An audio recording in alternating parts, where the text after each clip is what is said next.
Welcome to Kenton's videos. Enjoy the video.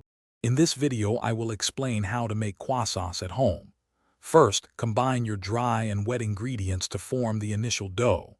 Knead it until smooth, then let it chill for at least 30 minutes. While that's chilling, prepare your butter block. You'll need about 8 ounces of cold butter, shaped into a 6 by 6 inch square. This preparation is crucial for the lamination process. Now for the lamination. Carefully enclose your cold butter block within the chilled dough, ensuring all edges are sealed. Roll this out into a long rectangle, aiming for about 24 inches by 8 inches. Then, perform your first single fold by folding 1/3 of the dough over, and then the remaining third. This creates the first layers. Patience is key for perfect croissants. After each fold, it's essential to chill the dough for 30 to 45 minutes. This allows the butter to firm up again.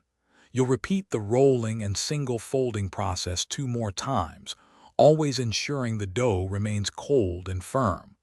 This meticulous process builds those beautiful, flaky layers you desire. You're almost ready to enjoy your homemade croissants. Roll the final dough to about 1/8 of an inch thick. Cut it into triangles, approximately 4 inches wide at the base, and gently roll them up from the wide end. Proof these shaped croissants until they are visibly puffy, then bake them at 400 degrees Fahrenheit until golden brown and delicious. Thanks for watching. Consider subscribing if we helped you.